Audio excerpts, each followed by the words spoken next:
Right இன்ஜினியர்கள் வணக்கம். நான் உங்கள் விஜய். இன்னைக்கு நம்ம வீடியோல இதை பத்தி பார்க்க போறோம்னா மாஸ்டர் மகேந்திரன் அவர்கள் வெளியே வந்திருக்க படம் தாங்க அமிகோ கேரேஜ். இந்த படத்தோட ரிவ்யூ தான் இன்னைக்கு நம்ம வீடியோல பார்க்க போறோம். இந்த படத்தை பத்தி சொல்லணும்னா நம்ம மாஸ்டர் மகேந்திரன் அவர்களை வந்து ஸ்கூல் டேஸ்ல சின்னதா கலாட்டா அப்படி இப்படின்னு பண்ணிட்டு இருப்பாரு. ஸோ ஸ்கூல்ல அந்த மாதிரி பண்ணிட்டு இருக்கும் போது டீச்சர் வந்து இது பண்ணதான செய்வாங்க, அடிக்கிறது திட்டுறதுன்னு செய்வாங்க. ஸோ அதனால நம்ம மகேந்திரன் அவர்களையும் வந்து ஒரு டீச்சர் கண்டிக்கிறாரு. ஸோ இதனால காண்டான நம்ம மாஸ்டர் மகேந்திரன் அவர்களுடைய ஃப்ரெண்ட்ஸ் என்ன பண்றாங்கன்னா இந்த அமிகோ கேரேஜ் வச்சிட்டு இருக்க ஓனர் கிட்ட வந்து இதை கம்ப்ளைண்டா சொல்றாரு. ஸோ இந்த கேட்டு மனசு தாங்க முடியாத அந்த ஓனரா இருக்க நம்ம ஜிஎம் சுந்தர் அவர்கள் என்ன பண்றாரு பாத்தீங்கன்னா அந்த டீச்சரை கூப்பிட்டு வச்சு மிரட்டுறாங்க. ஸோ இதனால வந்து நம்ம மாஸ்டர் மகேந்திரன் அவர்களுக்கும் சரி அவங்க ஃப்ரெண்ட்ஸுக்கும் சரி நம்ம ஜிஎம் சுந்தர் அவர்களை ரொம்ப பிடிச்சிருக்கு. ஸோ இதனாலே வந்து ரொம்ப நேரமா வந்து நம்ம ஜிஎம் சுந்தர் கூடிய வந்து டிராவல் பண்றாரு. ஏன்னா அதுக்கப்புறம் அவர் வந்து ரொம்ப பிடிச்சதுனால அவர் கூட வந்து டிராவல் பண்றாரு. ஸோ அதுக்கப்புறம் ஒரு ரவுடி கூட சின்ன பிரச்சனை ஆயிடுது. ஸோ இந்த கதை ஃபுல்லாவே அந்த ரவுடி நம்ம ஹீரோவை இப்படி வச்சு செய்யறா அப்படி. ஸோ இதனால பாதிக்கப்பட்ட நம்ம ஹீரோ இந்த கேங்ஸ்டர் வேர்ல்டுக்குள்ள எப்படி நுழையிறாரு. ஸோ கத்தி எடுத்தவனுக்கு கத்தியால சாவுன்ற மாதிரி கத்தியை தூக்குன நம்ம ஹீரோ எப்படிலாம் அந்த ப்ராப்ளமா ஃபேஸ் பண்றாரு அப்படின்றதுதான் படம் ஃபுல்லாவே டிராவல் ஆகுது.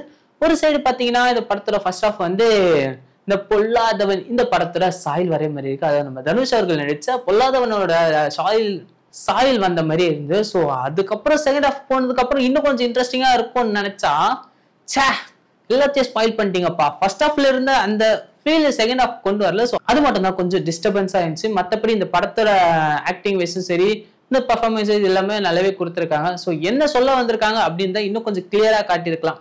ஒருத்தன் செய்யக்கூடாத ஒரு விஷயத்த செய்யும் போது அவன் வழி மாறி போயிடுறான். ஸோ அதை வந்து பேரண்ட்ஸ் எப்படி வேணா திருத்திருக்கலாம். ஒரு வாட்டி அவங்க கிட்ட சொல்லி இது தப்புடா தம்பி, நீ அவன் கூட சேர்ந்து சுத்துறது இந்த மாதிரி பண்றதுலாம் வாழ்க்கைக்கு சரிப்பட்டு வராது. ஸோ அந்த மாதிரி வந்து சொல்லியிருக்கலாம். இல்லைன்னா வந்து பசங்களே அதை உணர்வாங்க சொல்லி விட்டுற பேரண்ட்ஸ் இருக்காங்க. ஸோ இந்த மாதிரி இருக்க பேரண்ட்ஸுக்கெல்லாம் ஒரு எடுத்துக்காட்டுன்னு நினைக்கிறேன். ஸோ வீட்டுல உங்க பையன் கிட்ட நீங்க எடுத்து சொல்றீங்களோ அப்படிதான் உங்க பையன் எதிர்காலத்துல வருவான். நீங்க ஒரு பொண்ணை பத்தி சொல்லுங்க, ஒரு பொண்ணு இப்பெல்லாம் கஷ்டப்படுறா, ஒரு பொண்ணு இப்பெல்லாம் நடக்கிறா அப்படின்னு நீங்க அந்த பொண்ணை பத்தி கொஞ்சம் நல்லபடியா சொல்லி இந்த பொண்ணு இந்த மாதிரி பொண்ணுங்கிட்ட பண்ணக்கூடாது அப்படின்னு நீங்க ஒரு பசங்களுக்கு எடுத்து சொல்லும் போதுதான் அவன் வெளி உலகத்துல பொண்ணுகிட்ட எந்த அளவுக்கு கேஷுவலா பேசினாலும் அந்த மரியாதை உள்ளுக்குள்ளேயே இருக்கும். ஸோ நீங்க எந்த சொல்லி கொடுக்குறீங்களோ அதை பசங்க ஃபாலோ பண்றதுக்கு நிறைய வாய்ப்பு இருக்கு. ஸோ அதை எந்த இடத்துல மிஸ் பண்றாதீங்க அப்படின்றத இந்த படத்துல அங்கங்க சொல்ல வந்திருக்காங்க. ஸோ நம்ம ஹீரோ தப்பான சகவாசத்தால இந்த மாதிரிலாம் வசியப்பட்டு செகண்ட் ஆஃப் வந்து ஒரு இதுவாதான் போயிட்டு இருக்கு. என்னடா நம்ம ஹீரோ எதுவுமே பண்ணலையே, அவனை ஏன்டா கொள்ள துரத்துறீங்க அப்படின்னு தான் எனக்கே தோணுச்சு. நம்ம ஹீரோ ஏதாவது ஒன்று ரியாக்ட் பண்ணி ஸோ இதனால வந்து இவங்க துரத்துறானே வச்சுக்கலாம். ஆனா எதுக்காக துரத்துறாங்கன்றது நம்ம ஹீரோக்கு கடைசியில தான் தெரிய வருது. டேய் ஏன்டா இப்படி பண்றீங்க அப்படிதான் ஆயிடுச்சு. ஸோ இந்த கதையை இன்னும் கொஞ்சம் டீட்டெயில்டா கொண்டு போயிருக்கலாமோ அந்த மாதிரிதான் இன்னும் கொஞ்சம் ஃபீல் ஆச்சு. இந்த படத்தோட கிளைமேக்ஸை பத்தி சொல்லனா இந்த படத்தோட எண்டிங்ல இருக்க போறது யாரு, நம்ம ஹீரோவா இல்ல வில்லனா, இல்லனா இல்ல ஹீரோவா, இவங்க ரெண்டு பேர்ல யாரு இருக்க போறாங்க அப்படின்றதான் இந்த படத்தோட கிளைமேக்ஸ். ஸோ எல்லா படத்துலயும் இந்த மாதிரிதான் இருக்கும். ஸோ அதே மாதிரிதான் இந்த படத்துல இருக்கு. இந்த படத்துல கேஸ்டிங் க்ரூ பத்தி சொல்லணும்னா நம்ம மாஸ்டர் மகேந்திரன் அவர்களுடைய நடிப்பு இதுகளை ரொம்ப நல்லாவே கொடுத்துருக்காரு. அவர் வந்து ஸ்கூல்ல இருக்கிறதா இருக்கட்டும், அதுக்கப்புறமா வந்து ஒரு டீசெண்டா வேலைக்கு போறதா இருக்கட்டும், அதுக்கப்புறம் ஒரு பொண்ணை லவ் பண்றதா இருக்கட்டும், இந்த மாதிரி எல்லாம் காட்டி டிராவல் பண்ணும்போது அவருடைய அந்த யதார்த்தமான நடிப்பை நல்லாவே கொடுத்துருக்காரு. அவர் வந்து நடிக்கலைங்க, அந்த கேரக்டர்ல வாழ்ந்திருக்காருன்னே சொல்லலாம். ஸோ அந்த மாதிரி ஆக்டிங்க அவர் வந்து கொடுத்துருக்காரு. ஸோ எந்த இடத்துல அவர் வந்து நடிக்கிறாரு அப்படின்னு வந்து கண்டுபிடிக்க முடியாது. ஏன்னா சின்ன வயசுல நடிக்கிறவருக்கு இந்த இடத்துல இப்படி பண்ணணும்ன்றது நல்லாவே தெரிஞ்சது. ஸோ அந்த இடத்துல அவரோட பெர்ஃபார்மன்ஸ் நல்லாவே கொடுத்துருக்காரு. நம்ம மாஸ்டர் மகேந்திரன் அவர்கள் வந்து தீபா அவர்களை வந்து ஸ்கூல் டேஸ்ல லவ் பண்ணாரு. ஸோ அப்ப அவங்களுக்கு வந்து ஒரு சில கேரக்டர் தான் வச்சிருக்காங்க. ஸோ அந்த சில போர்ஷன் வந்தாலும் ஸோ அவங்களோட கியூட் ரியாக்ஷன், அவங்களோட அந்த யதார்த்தமான நடிப்பு இதெல்லாமே நல்லாவே கொடுத்துருக்காங்க. அடுத்ததான் இந்த படத்துல முக்கியமான கதாநாயகியா நடிச்சிருக்க அத்திரா ராஜ் அவர்களை பத்தி தான் சொல்லி ஆகணும். ஸோ இவங்களோட ஆக்டிங் சரி பர்ஃபார்மன்ஸ் நல்லாவே கொடுத்துருக்காங்க. இவங்களுக்கும் நம்ம மாஸ்டர் மகேந்திரன் அவர்களுக்கும் தான் நிறைய காம்போ சீன்ஸ்லாம் இருக்கு. ஸோ அந்த சீன்ஸ்லாம் வரும்போது அந்த ரொமான்ஸா இருக்கட்டும் இல்ல அவங்களோட அந்த பேசிக்கிற விதமா இருக்கட்டும், இது எல்லாமே இந்த படத்துக்கு நல்லாவே அவங்களோட பர்ஃபார்மன்ஸ் கொடுத்துருக்காங்க. ஸோ இதுக்கப்புறம் நிறைய படங்கள் இவங்களை பார்க்கலாம்னு நினைக்கிறேன்.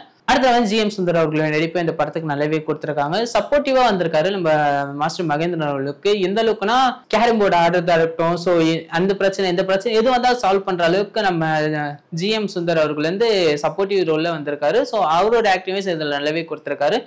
மற்றபடி இந்த படத்துல ஒரு வில்லனும் வந்திருக்காரு. ஸோ அவரோட ஆக்டிங் வைஸ் ரொம்ப பண்றான் அப்படின்ற மாதிரி தான். ஸோ அந்த ஆக்டிங் வைஸ் ரொம்ப நல்லாவே கொடுத்துருக்காரு. வில்லனா எப்படி நடிக்கணும்ன்றத நல்லாவே ஆக்ட் பண்ணி காட்டியிருக்காரு. ஸோ அந்த இடத்துல அவருடைய பெர்ஃபார்மன்ஸ் நல்லாவே இருந்துச்சு. ஓவரால் இந்த படத்துல நடிச்ச எல்லாருமே அவங்களோட ரோலுக்கு ஏற்ற மாதிரி அவங்க ஆக்டிங் வைஸ் நல்லாவே கொடுத்துருக்காங்க. இந்த படத்தோட டைரக்டர் பிரசாந்த் நாகராஜன் அவர்களை பத்தி சொல்லணும். இந்த படத்துல கதையை எடுத்துட்டு போன விதத்தை இன்னும் கொஞ்சம் சேஞ்ச் பண்ணிருக்கலாமோன்னு வந்து ஏன்னா ஃபர்ஸ்ட் ஹாஃப் விட செகண்ட் ஹாஃப் கொஞ்சம் இதுவாக தான் இருந்துச்சு. ஸோ அந்த இடத்துல இன்னும் கொஞ்சம் ஸ்கிரிப்டை மாத்தி இன்னும் கொஞ்சம் நல்லாவே கொடுத்துருக்கலாம் அப்படின்னு தான் தோணுச்சு. ஒருத்தன் என்னதான் போதையில இருந்தாலும் ஸோ போதை தலைக்கேறினா அவன் செய்து தப்புன்றது அவனுக்கே தெரியாதுன்றது ஓகே. பட் இன்னும் கொஞ்சம் அந்த சீன்ஸ்ல இன்னும் நல்லாவே டெவலப் பண்ணி கொடுத்துருக்கலாமோ அப்படின்னு தோணுச்சு. மற்றபடி இந்த படத்துல வந்து வேற எதுவும் குறைய சொல்ல முடியாது. ஸோ ஒரு சில இடங்கள் மாத்திருந்தா இந்த படம் இன்னும் நல்லா இன்ட்ரெஸ்டிங்கா இருந்திருக்கும் அப்படின்னு தான் எனக்கு ஃபீல் ஆச்சு.